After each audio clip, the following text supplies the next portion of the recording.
Bien-aimé de Dieu, shalom. Quand ton ami n'aime pas ton Dieu, ou alors tout simplement, comment parler de Jésus sans effrayer ses proches? Le paradoxe des amis non convertis. Je m'en vais parler un peu de quelque chose qui est profond en nous. Vous savez, c'est plus facile de parler de Jésus à un inconnu dans la rue qu'à son propre cousin au barbecue familial. Parce que il y a un risque. Tu vas encore me parler de ton église. On n'en a pas fini avec vos églises réveillées ou éveillées. Et toi, tu te dis, Seigneur, je veux l'aimer, mais je ne veux pas le perdre. Et c'est ce que nous disons souvent à nos proches. Et nous disons au Seigneur, Seigneur, il faut que ma famille, tu as dit que toi, si tu crois en Jésus, toi et ta famille sera sauvés. Tu seras sauvé, toi et ta famille. Bien-aimé, un jour, un frère m'a dit, Pasteur, je veux que mes amis viennent à Jésus, mais sans qu'ils sachent que je suis chrétien. Je lui ai répondu, frère, c'est comme vouloir être cuisinier sans jamais sentir la nourriture. Hein, bien-aimé de Dieu. Est-ce qu'on comprend, bien-aimé? Il y a ici, en quelques points, je veux parler du dilemme spirituel, c'est-à-dire aimer sans compromettre. Je veux parler aussi du prosélytisme à la relation. Je voudrais parler aussi du témoignage par la vie avant, avant de parler, avant les lèvres. Je vais parler aussi des bons mots, le bon moment et le bon ton. Et puis, je vais parler aussi de comment on peut sanctifier en douceur, l'art de la douceur, et je parlerai du témoignage comme une arme douce du royaume. Je parlerai aussi de la prière, ce ministère caché, et aimer jusqu'à attirer.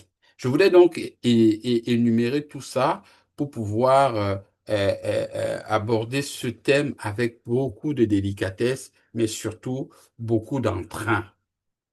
Alors, le dilemme spirituel, c'est aimer sans compromettre, c'est-à-dire que Jésus lui-même a connu cette tension. Et en disant dans Marc chapitre 6 au verset 4 que un prophète n'est jamais bien reçu chez lui. Il n'est méprisé que dans sa patrie, par ses parents et dans sa maison. Ce paradoxe, bien-aimé, ceux qui te connaissent le mieux sont parfois ceux qui te croient le moins. Amen. Je reprends. C'est paradoxal. Ceux qui te connaissent le mieux sont parfois ceux qui te croient le moins. Ils t'ont vu pleurer, ils t'ont vu échouer, ils t'ont vu douter, ils t'ont vu tomber, ils t'ont vu passer par des moments difficiles, parfois des moments compromettants. Et quand tu leur parles de foi, ils ne voient pas encore l'ancien toi.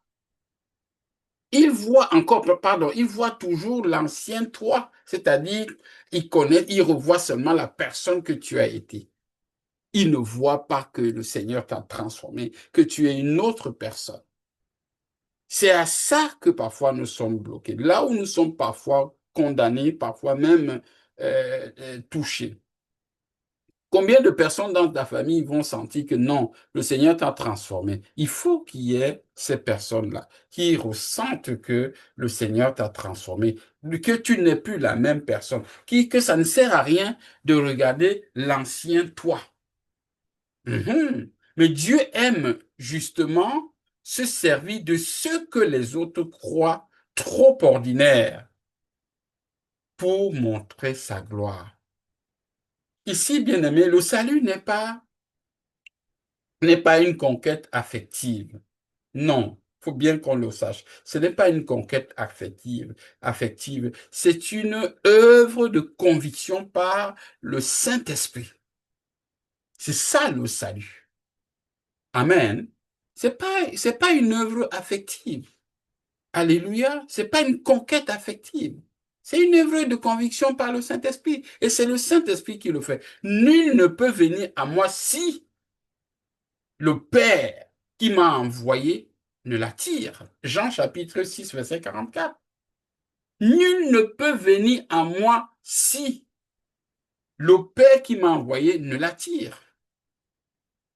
Donc notre rôle, bien-aimé, n'est pas de convenir ou de convenir à une conversion. Ce n'est pas de convertir, mais de témoigner avec grâce.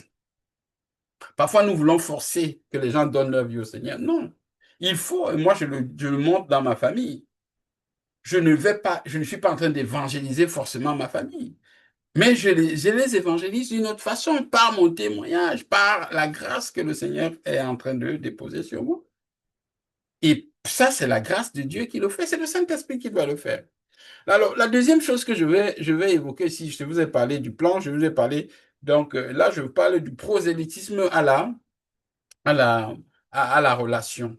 Il faut passer de la logique du viens dans mon église. Il faut passer de cette logique-là à celle du découvre celui qui m'a transformé. Parce qu'on a la logique de viens dans mon église, viens dans mon église. Chez moi, il y a des miracles, chez moi, non, non. Bien-aimé, laissez ça. Laissez ça. Prêchez plutôt ce qui est à découvrir. Viens découvrir ce qui m'a transformé. Alors, bien-aimés, nous ne présentons pas une religion, mais nous devons présenter une relation. Nous ne présentons pas un bâtiment ni un lieu. Nous présentons une personne, la personne du Saint-Esprit, la personne de Jésus. C'est comme si, bien-aimé, ton ami souffrait de soif et toi, tu lui dis, ah, je connais une source, tu n'es pas obligé de venir dans mon village, mais goûte l'eau, goûte l'eau. Hmm, Alléluia. Et certains pensent que qu'on veut les recruter, dans notre secte. Mais si aimer Jésus est une secte, alors que le monde aussi m'appelle secteur de lumière. Si c'est une secte qu'on m'appelle aussi secteur de lumière, puisque Jésus apporte la lumière. Je voudrais donc parler de témoignage ici. Il faut avoir l'autre point, c'est le témoignage, c'est-à-dire le témoignage par la vie avant les lèvres, avant qu'on ne commence à parler. C'est d'abord ce témoignage. C'est-à-dire que dans 1 Pierre chapitre 3, les deux premiers versets, après, on énumère un peu et après, qu'il soit gagné sans parole. Qu'il soit gagné sans parole. Oui, qu'il soit gagné sans parole par quoi? Par la conduite de leur femme, en voyant votre conduite qui est comment? Pure et respectueuse. Il s'agit donc de ça.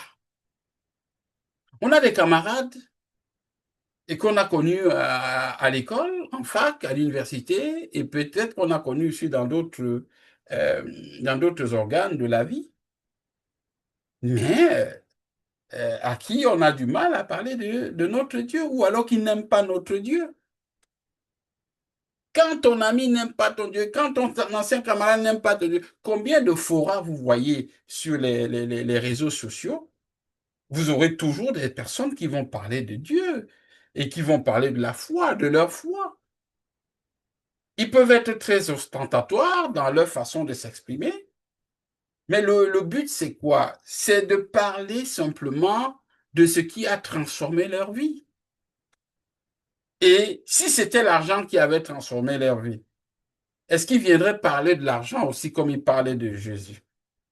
Peut-être que ce serait plutôt mesuré, Encore qu'on voit aussi aujourd'hui des gens qui parlent de ce qui les a fait réussir au niveau de l'opulence, au niveau du pouvoir d'achat. Alors, ce principe est universel. La prédication silencieuse du témoignage, c'est comme ça que j'appelle ça, la prédication silencieuse du témoignage. C'est-à-dire que, bien aimé, ton attitude, ta paix, oui, ton intégrité et même ton humour, ton équilibre, oui, ton calme dans les épreuves. Tout cela est un sermon vivant. Tout cela, c'est comme un sermon.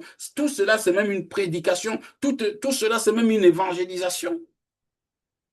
Ton attitude, ta paix, ton amour, ton humour, ta sensibilité, ton calme dans les épreuves. Certains n'ouvriront jamais la Bible, mais ils liront ta vie. Ils liront ta vie comme un évangile selon toi. Mais jamais ils vont ouvrir la Bible. Peut-être qu'ils ne viendront même jamais à l'église. Mais ils regarderont la personne que tu es, qui exprime l'évangile de Jésus. Alléluia. Parfois, là, tu es seul. euh, et puis tu es même la seule personne. Ou alors tu es la seule Bible que ton ami lira avant d'en ouvrir une. Ton ami, ton frère, ta sœur, qui ont peut-être connu le Seigneur. Nous, on a été d'abord en dehors du Seigneur à un moment donné.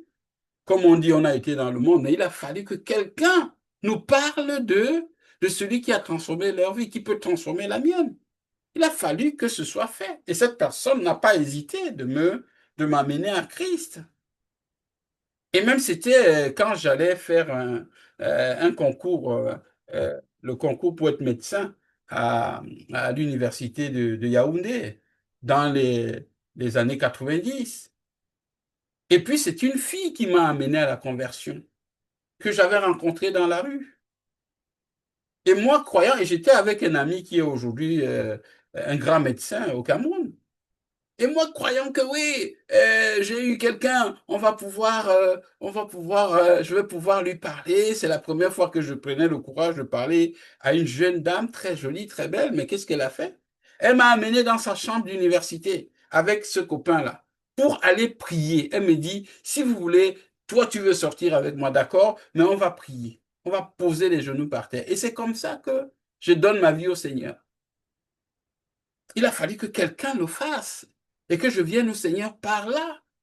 Et après, j'ai rencontré le regretté Zacharias Tanefomo, et où je suis allé solennellement donner ma vie au Seigneur au cinéma Le Bonapriso à Douala. Donc, bien aimé, il y a des personnes qui sont une Bible déjà. C'est-à-dire qu'avant d'aller lire la Bible, tu lis cette personne qui est une Bible pour toi, pour aller lire vraiment la Bible. Et ça, ce témoignage-là est important. Alors, je vais parler aussi des bons mots, le bon moment et le bon ton, qui sont quand même importants. Tout n'est pas dans ce qu'on dit, mais dans comment on le dit. Alléluia. Je vais entendre un Amen. Tout n'est pas dans ce qu'on dit, mais de comment on le dit. Tout est dans la manière. Colossiens chapitre 4, verset 6 nous le montre. Que votre parole soit toujours accompagnée de grâce, assaisonnée de sel. Que votre parole soit toujours accompagnée de grâce et assaisonnée de sel. Oui, bien-aimé, c'est ça. Il faut donc savoir que c'est important lorsque nous devons nous exprimer. Nous devons avoir une gestuelle qui nous dresse parce qu'on est dressé par la parole. On est dressé par la foi. On est dressé par notre position dans la vie consacrée que nous menons. C'est ce que j'ai appris avec l'école pastorale qui m'a dressé. Je ne peux plus faire certaines choses. Je ne peux plus me mettre dans certaines conciliabules. Je ne peux plus m'engager dans ce qui ne glorifie pas le Seigneur. Donc j'ai besoin maintenant de mener une vie ou alors l'école pastorale m'a dressé, tout simplement. Alors, ne force pas les conversations spirituelles. Il ne faut pas les forcer. Crée plutôt les occasions naturelles. Alléluia. Crée plutôt les occasions naturelles. C'est de ça qu'il s'agit, bien-aimé de Dieu. Alors on a la gloire de Dieu. On a la manifestation de la gloire de Dieu, parfois par notre expression corporelle, par notre gestuelle, par notre témoignage, par même notre habillement, notre tenue et notre retenue. L'art de la tenue et de la retenue. C'est peut-être une autre inspiration. Le Saint-Esprit me permettra de parler, de, de, de, de, de faire un enseignement là-dessus. Donc, il ne faut pas forcer les conversations spirituelles. Il faut créer les occasions naturelles. Exemple, on va prendre un exemple. Il y a une discussion sur la mort, par exemple, une discussion sur la souffrance, une discussion sur la paix intérieure ou une discussion sur la gratitude. Bien-aimé, parle en je plutôt que en tu. Parce que le tu tue. Parle en je plutôt que en tu. Tu sais, tu sais, tu sais. Non. Moi, j'ai trouvé une paix quand j'ai rencontré Jésus. Vaut mieux que tu dois venir, tu dois donner ta vie au Seigneur. Voilà la stratégie, la technique qu'il faut utiliser. Tu dis toi, tu parles de toi, de la paix intérieure que tu as eue en venant à Jésus. Alléluia. Mais pas, toi là, il faut que tu changes, hein, tu iras en enfer. On entend souvent des gens dire, il envoyait les gens en enfer. Ah, je t'envoie en enfer, tu iras en enfer. Non, bien aimé, attention, soyez mesurés dans ce que vous dites. Dans ce que vous dites. Et si quelqu'un et ton ami entend seulement que toi, tu passes ton temps à envoyer les gens en enfer, quelle est la confiance qu'il va te faire? Comment tu pourras l'évangéliser? Comment tu pourras le convaincre à venir au Seigneur? Mais tu fais l'évangile de peur, de la peur. Alors, il y a autre chose que je voudrais aussi partager, c'est l'humour. L'humour que vous pouvez, c'est un humour sanctifié et l'art de la douceur. Mettez ça comme ça parfois. Par exemple, j'ai un ami qui m'a dit un jour, toi, tu pries trop, tu es toujours en train de prier, tu ne lâches pas. Je lui ai répondu, et toi, tu respires trop? Est-ce que tu respires trop? Ah, parce que pour moi, prier, c'est respirer l'air du ciel. Alléluia. Alors, l'humour sain désarme la peur et cet humour ouvre aussi les cœurs. Par exemple, il montre que la foi n'est pas tristesse, mais joie dans la relation. C'est pour ça que nous servons un Dieu joyeux. Le témoignage comme une arme douce du royaume, par exemple. Le témoignage. Alléluia. Ne sous-estimons jamais le pouvoir d'une vie transformée. Jamais, bien-aimé. Ne sous-estimons jamais le pouvoir d'une vie transformée, parce qu'il y a eu du temps, il y a eu quelque chose qui s'est passé. Il faut que tu saches que ton calme face à la douleur, ta sagesse dans les conflits, ton pardon après une trahison, ce sont des miracles visibles qui crient en ta faveur. Et Dieu est réel. Et qui crie, Dieu est réel. Dieu est réel. Les manifestations sont là. On voit comment Dieu se manifeste. Alors, bien aimé, l'évangélisation n'est pas toujours un micro ou un mégaphone. Parfois, c'est simplement un miroir.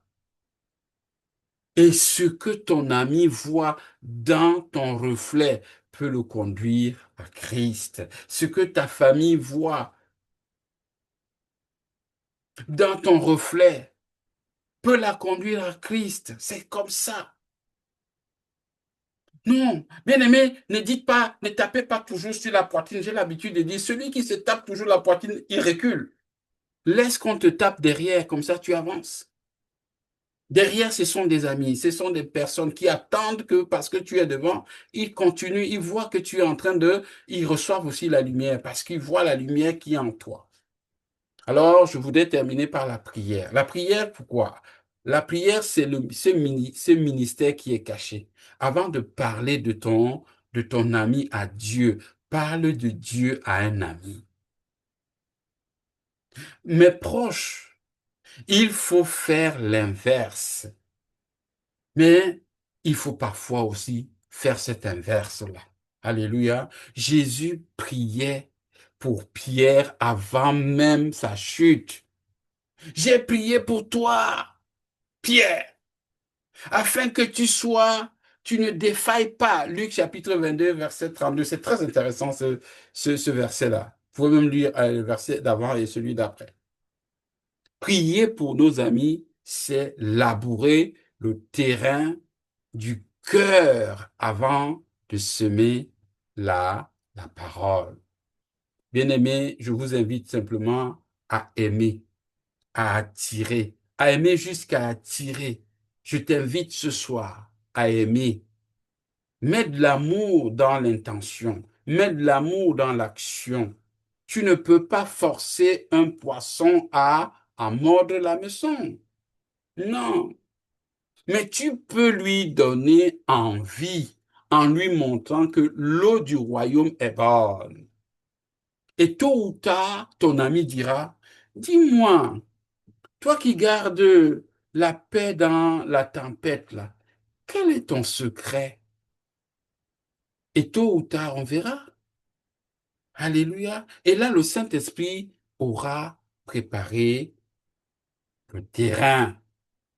Alors, bien-aimé, ce soir, j'ai envie de te dire, ne cherche pas à convaincre, cherche à incarner.